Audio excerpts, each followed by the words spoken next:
Welcome to another segment of breaking news of Global Tremors, Globsec's breaking news format. Joining me from Odessa is Dr. Hanna Shelest, Director of Security Programs, Foreign Policy Council, and Ukrainian Prism. Dr. Shelest, thank you so much for joining us this evening. Thank you for the invitation. To our viewers out there on Twitter, on Facebook, on live stream, leave your questions in the comment section. Dr. Shelest, we're going to get right into it. Night is descending here on day 2 of this just arbitrary and awful Russian invasion. Let me speak to you on a human level for my first question is, how are things both going in Odessa, and what is the general impression across the country? And then also, amongst all of the clickbait and all of the articles and experts, is there something that the media might be missing that you want to tell us about? Yes, first of all, about the situation on the ground, it's definitely, first of all, changing each 30 minutes, even not each hour. And the situation is quite different on the different parts where the fightings are happening.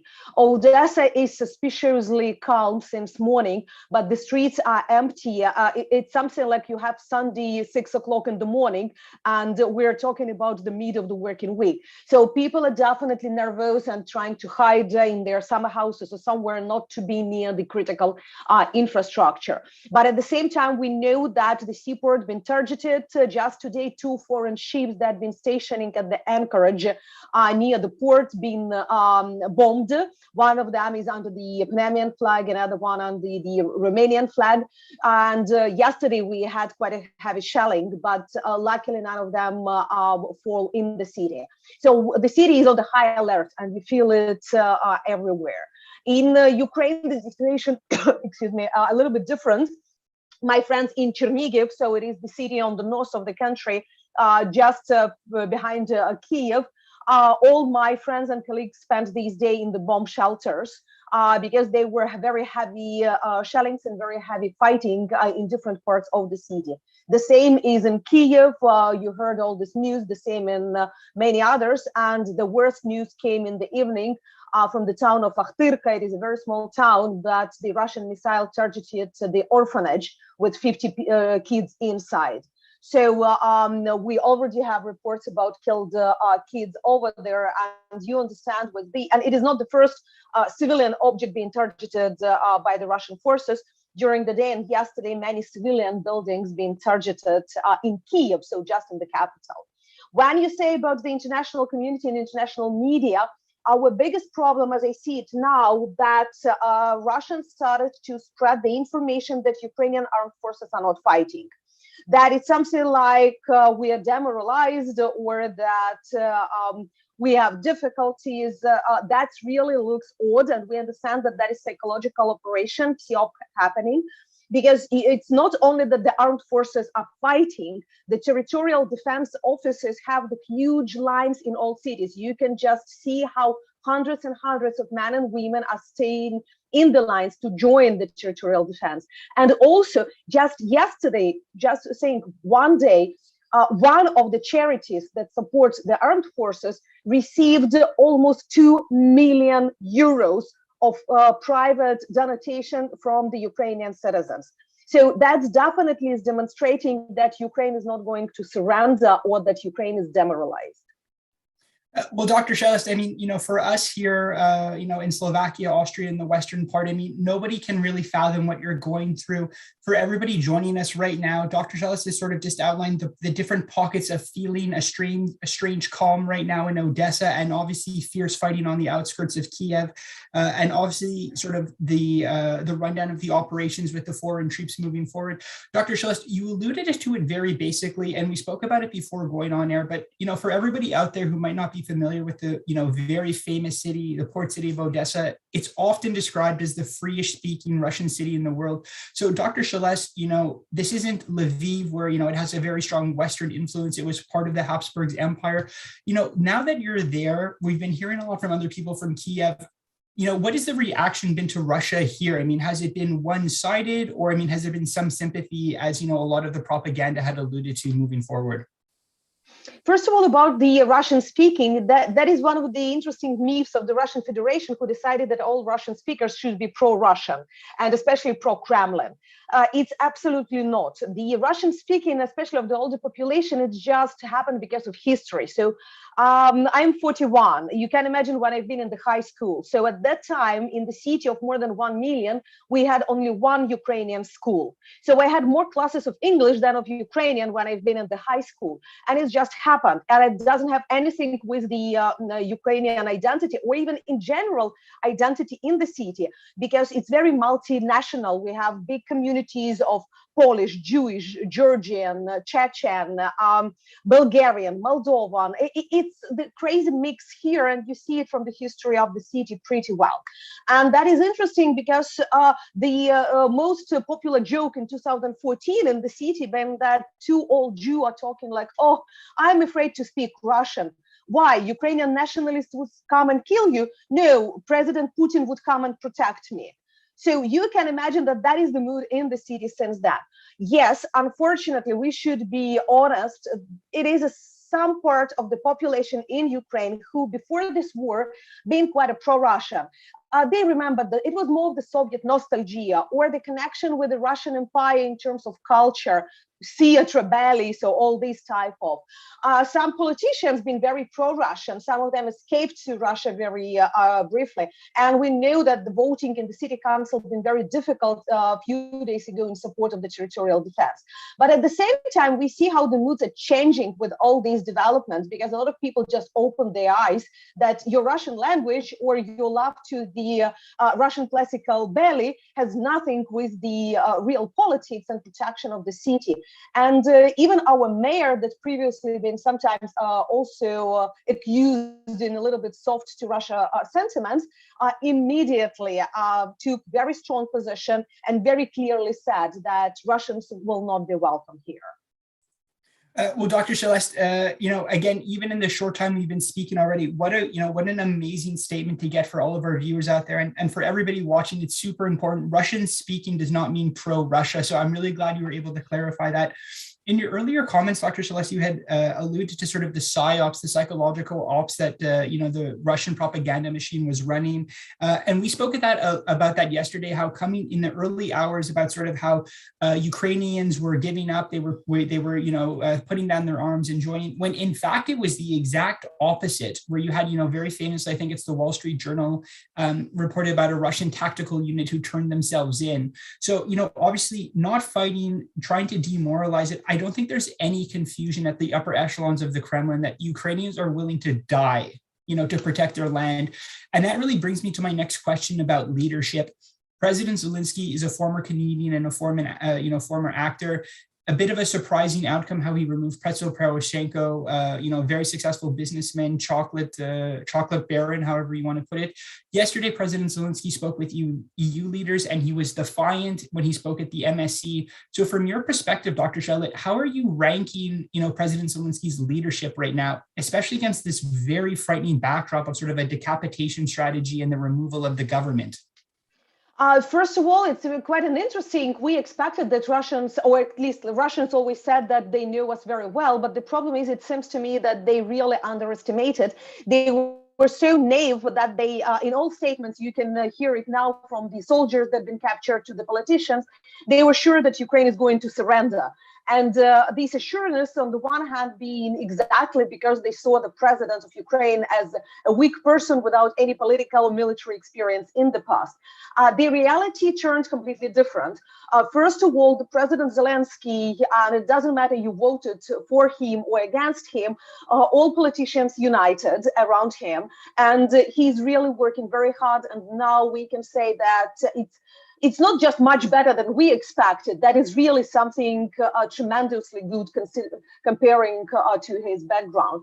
One of the reasons is that the last year he's been traveling a lot to Donbass, to our soldiers, and he finally understood that this war is real. So he saw this war not from TV, but his own eyes, and it was easier for him to react morally, psychologically, let's say. But also that is really important who is around him. We have a wonderful Minister of Foreign Affairs who is working 24/7 together with all his staff around the world. We have very interesting civilian, the new Minister of Defense, but who is managing the situation in a very good manner. And we have very professional leadership of the armed forces. Just a few months ago, the President Zelensky appointed new head of the staff, new head of the territorial defense forces, and of the land forces, and all these people are with the real combat experience in the East. So you don't need to explain to these people how to fight or what is happening. Dr. Shelest, I couldn't agree with you more. And it goes without saying that I think sort of your insight about it took sort of being on the front lines. And as you know, he mentioned about going to military funerals, there might have been a bit of a learning curve with President Zelensky. But look, I mean, he's really been ahead about it. I think his speech he gave after the recognition of Donetsk and Luhansk, sort of addressing specifically appealing to the Russian people, the farcical claim that there was Nazis in Ukraine, himself being a Jew and having family lost in the Holocaust. I mean, it just sort of shows how desperate and how weak the messaging is and insecure Russia is. And I'm so happy for everybody out there to sort of see that the coalition and the unity, you know, when it comes to everybody comes together, you know, I think the West could learn a lot from that. Unfortunately, it's taken a shock, but, you know, just getting people to go out and work together and, you know, not just so we're on the same page. I wasn't ever sort of speaking ill of President Poroshenko, but I mean, this photo of him today on CNN with an AK-47, the entire population has been equalized. You know, everybody is doing the same fight, which is really, really nice to see. And the last thing I think, Dr. Shelest, you know, last night in Bratislava, there was protest, you know, there was support at the castle. People were protesting at the Russian embassy. So in addition to outlining the various, you know, leadership skills going on, I think to a certain degree, the supporters of everybody is also speaking for Ukraine. You know, they're demanding their government to take them out of SWIFT, to take tougher action. So again, we're at the very early of this awful progress, but we'll see where it is. Dr. Shelest, before we move into some technical issues, there's been some rumors going down about sort of maybe the government having to flee or part of the cabinet moving to Lviv as, you know, the temporary cabinet, sort of the temporary capital. Do you think we're sort of looking at this East and West Ukraine situation akin to Germany in the Cold War? No, that's first of all, as for now, that is quite a rumor. So at least the president and his team said clearly that they are stationing in Kyiv. We heard that only the embassies who are moving to Lviv, evacuating their people there, but it's happened even before the first missiles fall in Ukraine. Ukraine is really united now, and it's not east or west. Lviv is just a little bit more secured because it is further from the border with the Russian Federation. But at the same time, if you look to the map, the shellings that happened today being in Rovno and Lutsk, that is Western Ukraine. That is nothing, it's something like 1,000 kilometers from the contact line on the east.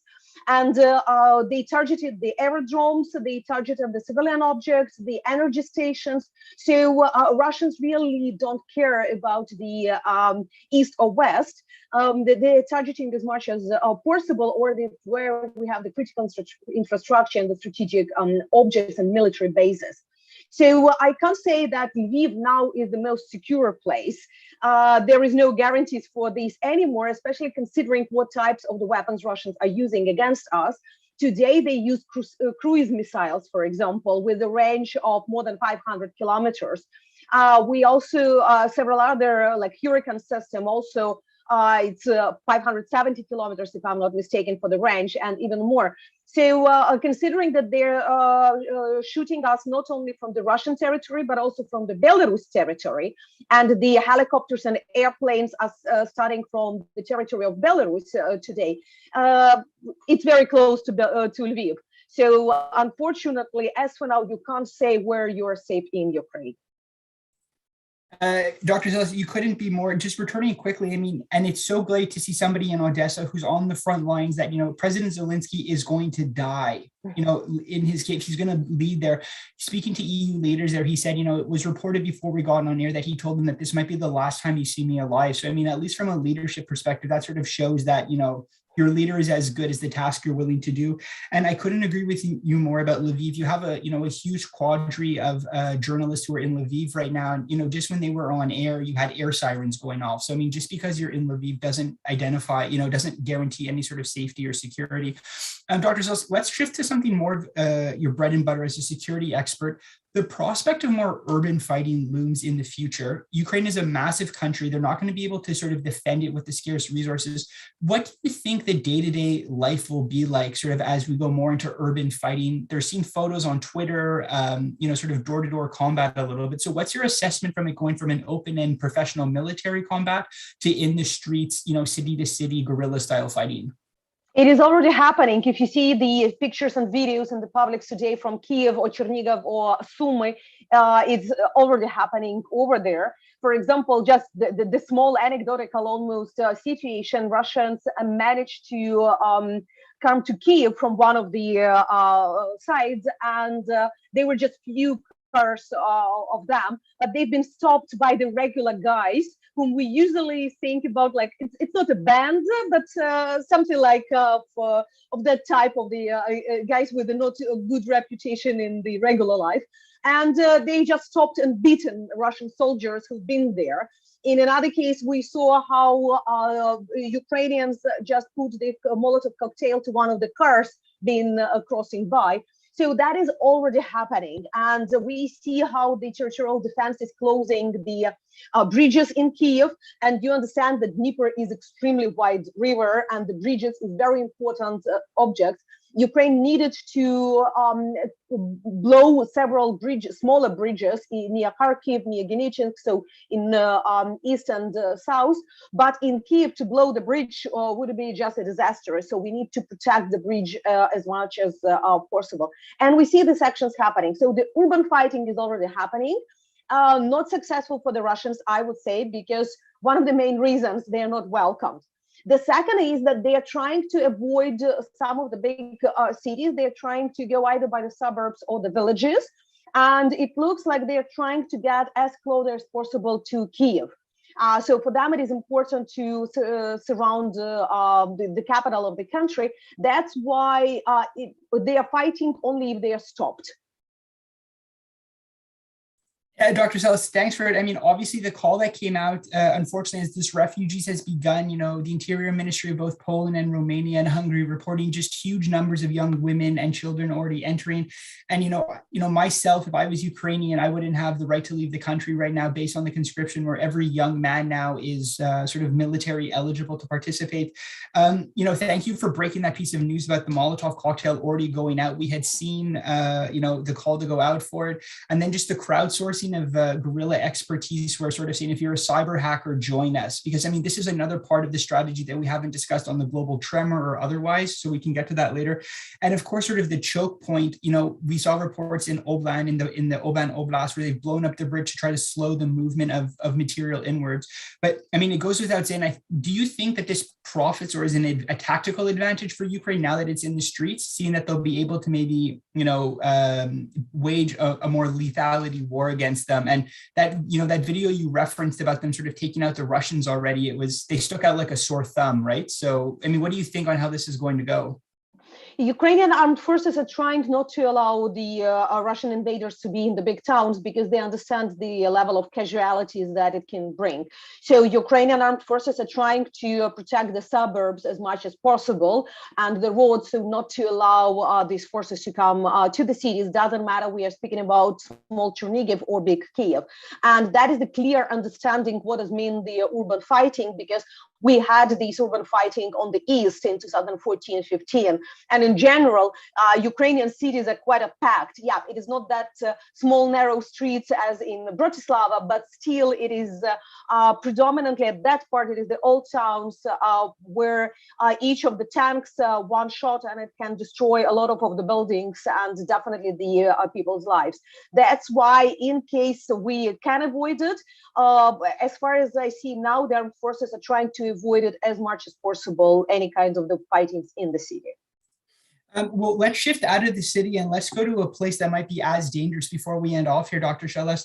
I myself have been to Chernobyl. I was one of the people who saw the tour before the sarcophagus went on. Dr. Shelest, set the record straight for us right here. What on earth is going on with the Russian armed forces? Why do they want to take over Chernobyl? And, should we be worried with some MP like Lesia Vasilenko, who tweeted at radiation levels right now and that the staff are being held hostage?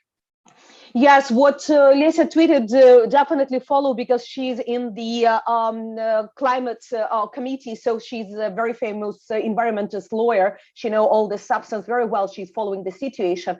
Honestly, it is completely illogical. It seems to me that Russians went there just to have certain positions, and because they expected that there is no people living there, so there is no resistance and opposition there. The problem is that they captured the staff of the nuclear plant, and they don't allow the shift. So they are already violating the security and safety norms over there. Not speaking that definitely while they've been coming there not so peacefully, they managed to make certain disturbance to the territory. And we have plenty of how do you call it, the data, special indicators of data. So it's automatically gathering the radiation level at the territory around Chernobyl. And we have the map where we see that some of the places are already with the red level. So it means that certain casualties probably happened there. And because it's under no control of the specialists, because there is just captured by the military and we don't know what is happening there, the problems can come at any moment, because that is extremely dangerous place, and that's something that we cannot even predict the consequences if any of the tragedy happening there.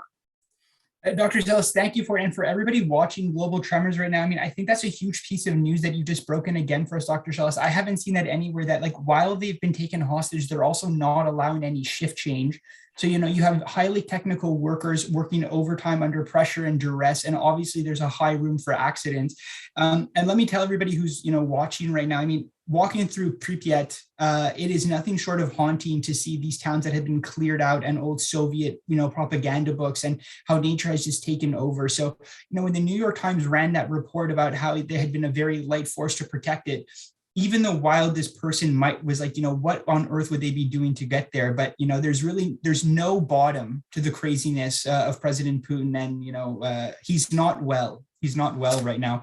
Dr. Shelest, as we end here, thank you so much. You know, you deserve a good break here. Everyone across social media has just been supporting the outpouring for Ukraine, has just been massive on social media, Facebook, Stand With Ukraine, the changing of titles. I really want to ask you personally, like, how can we all take the next step and actually support Ukraine in a meaningful way? For everybody out there, I'm going to tweet it out. The National Bank of Ukraine has opened up a special account to raise funds for the Ukrainian army. If you're not comfortable donating to the army, there's other ways about veterans and humanitarian charities. So Dr. Shelest, again, if you can just on this last note, just let us know, how can the average person, €5 or 15, you know, how can we actually do more than just have a hashtag for you? The financial support for the humanitarian organizations or the armed forces will be definitely helpful because you see how difficult these were. But at the same time, it's also very important to press your governments, because we are living in a democracy where the government are listening to the people. And that's, by the way, what Ukraine been standing for and why Ukraine been fighting against Russia. So the issue is that we know that some governments are doubting. We know that the positions in Italy, Cyprus, Hungary, Germany are really suspicious within the last few days. And that is the time for people to express their disregard, because you're choosing your leaders and you have their opinion. So Ukraine definitely needs the no-fly zone over its territory. Ukraine needs the additional support from the governments. And we need not only sanctions, because we understand that many sanctions are not affecting the situation right now, but we need to make this situation impossible for the Russian Federation, because as for now, Ukraine is fighting not only for its freedom, Ukraine is fighting for Europe. And if somebody is still doubting that Mr. Putin would stop in Ukraine, talk with your friends from the Baltic states, for example, or from Poland. They would explain you that they are definitely not relaxed now. So Dr. Shelest, again, it's just been a wonderful interview late in this evening for you. For everybody watching, Dr. Shelest is, in addition to sort of making financial designations, keep the emails coming to your members of parliament, stay on top of your governments. I'm from Canada, I can do more, everybody else can do more, as you said. So just get them more, you know, this aid needs to go from defensive to lethal, you know, tighten the financial sanctions. And as you said, raise the cost, not just for Putin and his people around him, but make it an unsustainable and, you know, unnecessary mission. So Dr. Shelest, as we sign off here right now, do you have any last words on global tremors or anything we should look out for over the weekend? We will survive. You know, the first phrase of Ukrainian anthem are extremely important. That's what makes the probably the core of Ukrainian identity.